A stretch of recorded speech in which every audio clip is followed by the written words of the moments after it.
Hello everybody, welcome back. Today we have a story from No Sleep, which I haven't actually done a lot of. I've been on more Tales from the Creeps recently. But the title of today's story is I'm friends with a retired CDC agent. There are so many diseases you haven't heard of. It is by an author by the name of nvrkos. I'm not sure exactly how to pronounce that. They will be in the description as well as this story. I'll link the first part. Maybe I'll link all three parts. I'm not sure what I'll do yet. But I'll get them credited, linked in the description, everything. This story was posted about 7 years ago, and I found 3 parts of it. So I believe that's all. But without further ado, let's get into this very fun looking story. I think this is a really neat concept. But now, without further ado, let's get into it. Hello, citizens. My name is going to be kept classified for reasons stated. No shit, you're best buddies with the top dog of the CDC. But in the meanwhile, I'll just be known as Clancy. The story behind how I met him is quite regular. We met at a bar, and after watching the nth news rerun of the Ebola crisis that plagued Africa in 2014, I made a snarky remark about how it's all exaggerated and cliche. After that, he replied with one himself, stating, "You aren't wrong there, pal. These guys are more fucked than a nun at a whorehouse." And after that short exchange, we clicked, and the rest was history. You see, the last guy that went around just telling all of this business was found in a river. He thought a good idea was, since he was part of the contagion unit, is to confess that he didn't feel well, only to be found floating with no cause of real death. Unfortunately, this led to a sort of civil divide within the CDC's headquarters, with a few that want to go against the grain and let the cat out of the bag, while the others want to follow rules and hush anyone otherwise. And you can probably see which side Barry took since he's so adamant on telling me these sensitive topics. But unlike the last person, Barry is pretty damn smart and knows how to lead the dogs to a different direction if he so pleases. One step they are, 20 he is ahead. What made this so interesting is that I'm really just a regular guy. Not too regular, but regular enough so when the bigwigs come snooping around, my ass won't smell too bad, if you catch my drift. I work as a trucker delivering different shipments ranging from regular toiletries, sound equipment, and anything under the sun. I'm an owner-operator, but I've been getting offers from many companies, some illegal, some legal, to be under their wing and work for them. The fruits were so good that it would keep me sustained for life, but I've chosen to keep myself a bit more low-key, not only for the sake of myself, but for my friend, who I will call Barry. To put a short description, Barry does not look like he would be the guy pulling the strings on an organization so huge. He's burly, has a beard, and really pulls off the lumberjack stereotype. I myself am pretty regular, save for my sarcasm that I pride myself on. Now that I'm done stroking my ego, back to the story. After the hearty laugh we both had, since we shared such scummy humor, we talked a bit about what it could be or what the origins that could cause such an outbreak. Me, using my experiences in trucking, said that maybe someone transported some tarnished or contaminated goods that were not properly cleaned yet. His answer kind of shook me a bit due to how brutally honest and the amount of conviction he had in his tone. We did it. I glanced at him, with not only a look of confusion, but of a creeping nervousness that made its way from my tailbone to my neck. He said it so harshly, like he was on the site of the outbreak. Using my smart-ass sarcasm to break the ice, I replied, "Now I understand that you guys wiped out the natives in your expedition, but we've gotten better as people. We gave it to them." I was cut off immediately and the whole bar was silent. It was silent before, but I never paid attention until now, with only the tune of some unknown stereotypical country singer, crooning away about how his truck is his only love. The bartender was in the back and probably on a smoke break. As he said that, he looked at me with such a passion that I could see a fiery hatred in his eyes that pierced my very soul. But the hatred wasn't for me. I could tell. He then continued before I could speak up. "We were tasked to go there and scout for strains of TB. Tuberculosis, if you didn't know. We were looking at Gambia to collect since that was considered a hotspot, and due to our idiocy and pure fucking ignorance, we caused what you see here. You see, when we first acquired Ebola, We didn't fully know the capacity of how bad a contagion would get. I was requested to test the strain on the people. I refused and said we need to focus on finding the TB strain and how inhumane it truly is. I was vetoed by the higher-ups I don't even know a rat's ass about, and after getting torn into about my insubordination, they went on with the process. They set up a tent for free vaccinations near the TB area and got to work. I didn't participate, but I was sickened to my core. I considered just leaving, but the risk was too high. I just had to keep working. I was awestruck. My tongue was drying due to how long my mouth was agape listening to him in such description. He didn't sound like he was bullshitting, and I wasn't looking forward to trying to call him out on it. To even back himself up, he slid a CDC card and told of his credible position and status, including his name, date of birth, gender, age, race, and everything you'd see on an ID card. That was back in 2014. To the present day, he finally retired. The healthy beard I once seen has now had a gray to it, and his eyes look more tired. But he still carried the passion and fire in his eyes when I first met the man. He decided to give me his old files that he collected before he left, and informed me that there are far worse things out there that are being hidden from the public eye. I took his word and we stayed in contact occasionally. This was just the start to a clusterfuck of diseases, rashes, and illnesses that I will be going over soon. Stay tuned. That's the end of the first part. Thoughts on it so far? I like it. I like the kind of humor, like more fuck than the hunt. See, I'm a great reader. More fuck than a nun at a whorehouse. Really like that line. That was a real strong start. But the idea that, they are testing out diseases by giving it to people, kind of fucked up. And I'm sure it's going to get crazier in the next two parts. But I think that's pretty cool. One thing that I don't necessarily like is that the guy mentions that, the Barry guy, he describes him and he says he's of a higher rank, and he mentions that he just recently retired. I'm pretty sure the CDC could figure it out based on that. Like, obviously, his real name isn't going to be Barry. That would be stupid. But, if someone there aren't that many higher-ups, And the higher-ups probably know the higher-ups, lower-ups. You know what I'm saying? So they would probably be able to realize a lumberjack-looking man that recently retired is giving out trade secrets, or gave out trade secrets in 2014. But that's just a small little gripe. Obviously, sometimes you just got to ignore the bullshit if you want to enjoy a story. But continuing on with the next part. Well, after all the traction and love I got, I see people are interested in finding out, just like how I was at one point.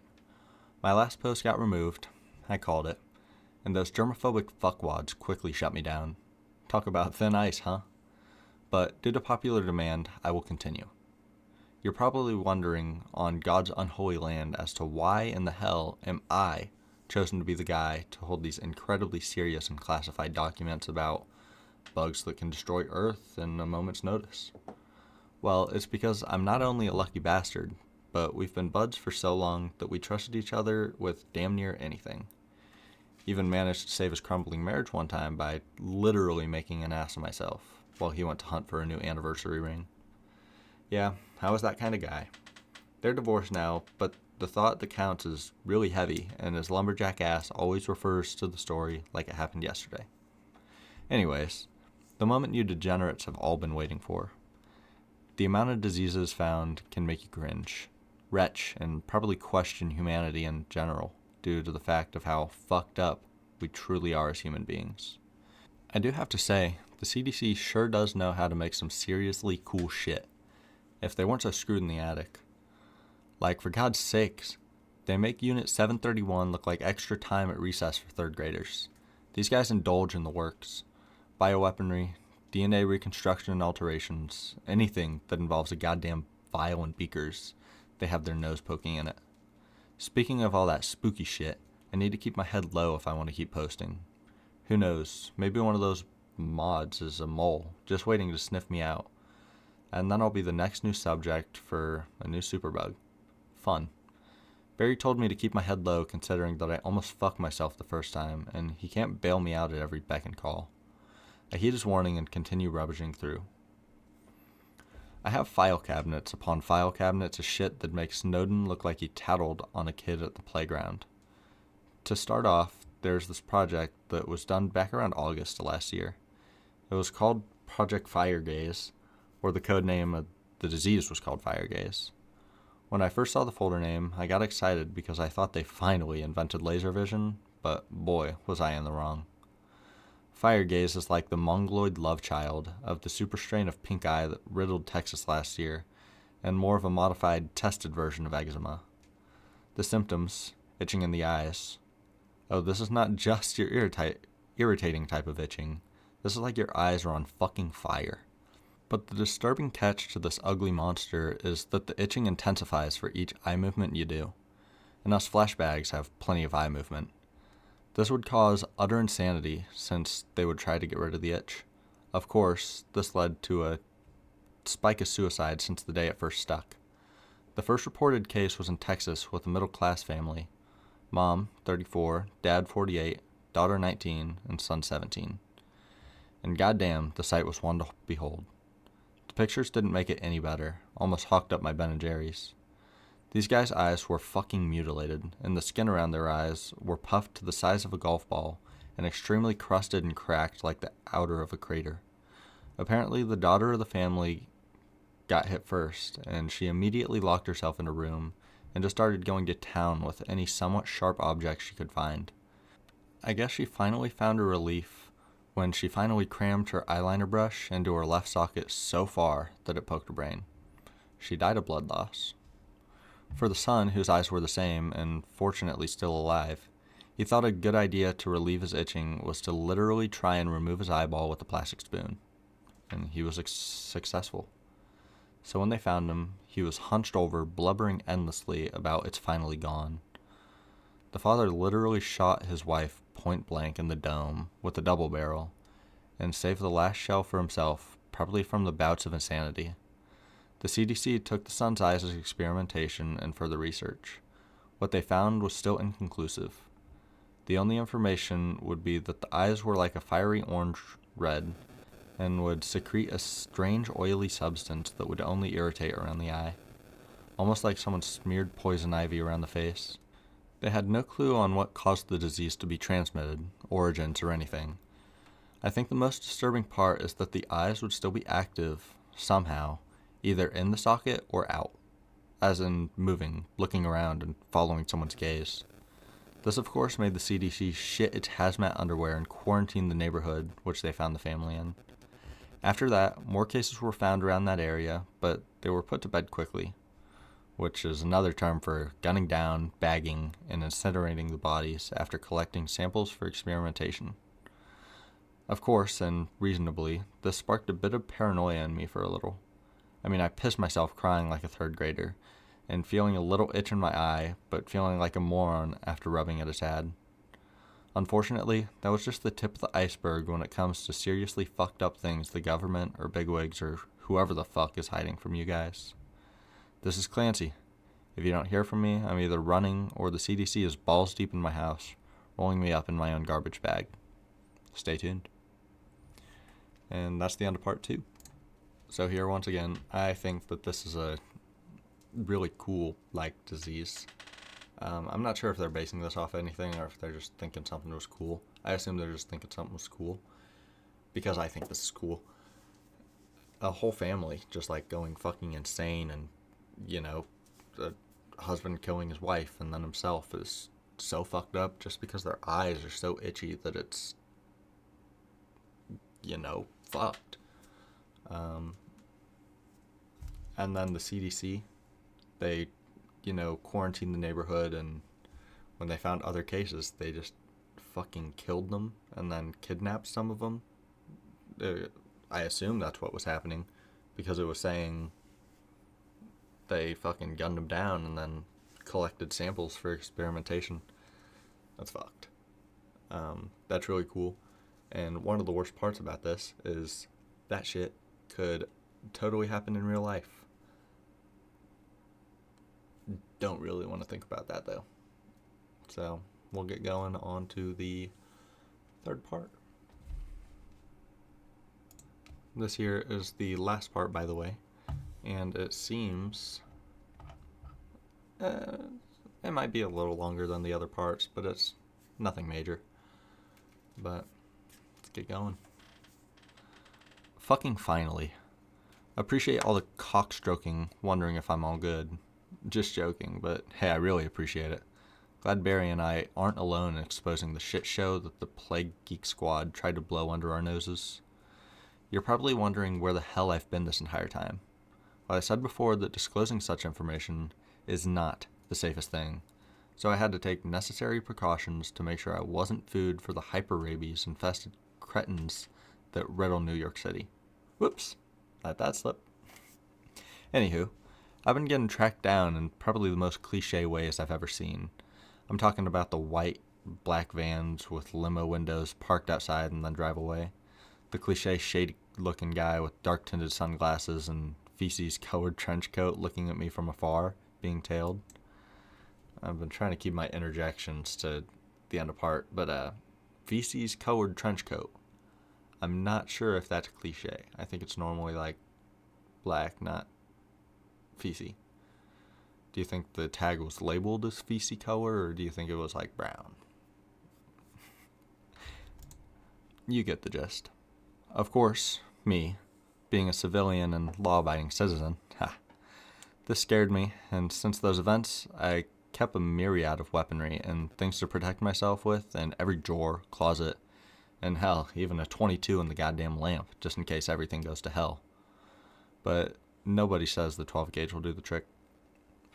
Now, to the moment you all with sick, curious minds are waiting for. I've been scrounging through files like a kid going through a hustler, and I think I came across quite a doozy. If you guys are history buffs, you'd probably remember Unit 731 and how the Japanese had a field day with experimentations on their own people. One of those experiments just so happened to be radiation. This radiation part was rather a secret testing that was rather, let's just say it was unseen in the public eye of released documents. Let me tell you, these bastards were not only gruesome, but persistent as hell. So they did everything under the sun to create a new bioweapon, bug bomb, or whatever gets your chemical warfare rocks off, until they finally did it. But oh, was it something that they were the least expecting. Fuckers couldn't control it. Now, a quick science lesson. What happens when you mix bleach and ammonia together? If you said my last marriage, I'd say you were correct and a clever bastard. Chlorine gas is what it makes. Now, depending on the amount, it'd do some things. If you got a low amount on the gas, you can expect some irritation to the eyes, skin, and respiratory system. But large doses, you bite the dust in about half an hour. Those big brains thought, hey, what if we mix that mixture with an incredibly potent strain of disease? Oh, and not just your little flu either. We're saying fucking anthrax, syphilis, and typhus. General Ishii, eat your heart out, you sadistic fuck. Now, this idea and experiment couldn't have its scare factor without the including of radiation. So they also added radioactive material that were ground, mashed, till particles inside each concoction. This insanity at first was seen as a failure due to how it seemed not to do much, but after about a day or two, bluish-green lesions would swell to almost the size of baseballs. Basketballs. One of the doctors tried the lancing, and it resulted in him getting sprayed down with a weird, greasy, bleach-smelling fluid. At first, it didn't sound too bad, until the seconds after, the doctor puked his brains out and was coughing up blood. I mean, he puked everything up. The Japanese were horrified but excited since they finally made a chemical warfare tactic. But their greed overcame them. The patient that was being tested got up and just started stumbling about, bumping and spraying everything in the midst of a bleachy terror. A couple days after, each and every single one of those guys in that tent were having, if not bigger lesions everywhere. Chaos ensued, and everyone was either killing the monstrosities, each other, or themselves. Luckily, before it got too insane, some official did the suicide call of carpet bombing the entire camp. Of course, Ishii wanted to pursue even though he saw how fucked it is. Luckily, many advisors did their job and advised his crazy ass to not go for it. Unit 731 was a very despicable place where many atrocious acts were taking place. I apologize for all the families whose relatives were a part of such evilness. Nobody deserves to go through what happened, and I hope those morbidly curious fucks are having a ball in hell.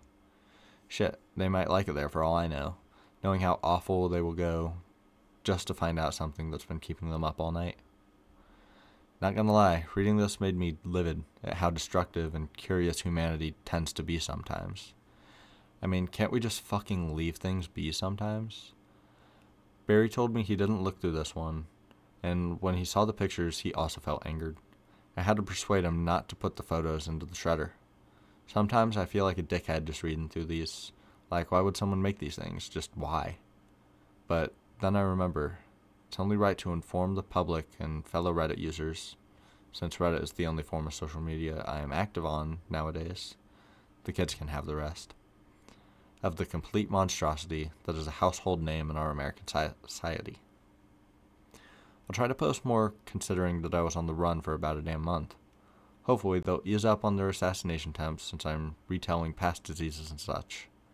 I mean, you can't really tell these guys anything due to how ruthless, yet cliche they are, with their hunt to kill people trying to spread the truth. I'm sure with the help of Barry, I'll be okay since I've learned how to wipe my footprints easier and more efficiently. I'm still rather paid to, so everything is smooth yet rocky so far. I'll try to update with another disease or something, maybe new, maybe old. Depends, but I'm here now. And this is Clancy, signing out. And that's where it ends. That is one kind of nice thing about No Sleep Stories. They could be dead. They could just not be posting anymore. Who knows? I assume the CDC got them, because you would think there would be a post in 7 years. But it could also be me not being able to find part 4. I've looked it up. I've tried to find it everywhere I could. But even the author has his posts not available. So I couldn't even go through and look 7 years ago and see if there's anything that he posted. But I think that's alright. I think this was very good, very neat concepts. That last disease is pretty fucked up. Just a little bit. But it's also something that you could expect from the Japanese in that time period. Not Japanese now. Japanese people now, you're chill. But I feel like Japanese people got to a lot of bad, dumb shit. Maybe I'm wrong about that. Maybe I'm thinking of Russians because of the Russian sleep experiment. But that's also, I don't know. A lot of everywhere was doing a lot of bullshit back then. Lots of fucking experimentation. Well, back then, I'm just saying in the past. I'm sure now too. But it didn't give a time frame or anything. But no, really enjoyed the story. And kind of wish there were more parts. Wish they just, created more of them. Or if they gave it more of a, like Barry was telling them this, such as the park ranger stories. I think those are really good because they've got a reason they're hearing all of these. This one that said they were searching through files. Why and how did they have access to the files? Even if their friend Barry knew about them, why would he have access to them after he's retired? I don't know. But again, it doesn't take away too much from the story, in my opinion. I had a lot of fun reading it. Had a lot of fun commentating on it, honestly. This type of story is one that I think it's easier to commentate on because it has, the end of the part. Whatever. I did, however, fuck up reading this shit ton, which means I have to go back and edit more than I want to edit because I don't like editing. Which kind of fucking sucks. But it's alright. 2-cent horror story. It's time. Don't be scared The odds of dying in a plane crash are 20,000 to 1, says the guy in the bathroom at the airport. This is my 20,000th flight. So, just in case anyone didn't catch that, I believe this is saying that even though the odds are 20,000 to 1, that implies that on your 20,000th flight, it would probably crash and you would probably die. And it's this person's 20,000th flight.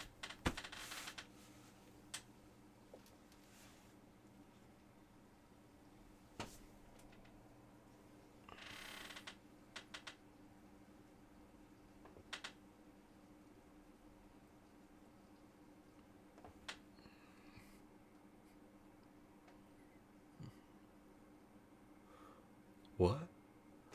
Dude, that's freaky. I can only imagine that that's their 20,000th flight. They're gonna fucking die. They probably could just not get on the flight. Anyways, have a good one. That'll be all for today.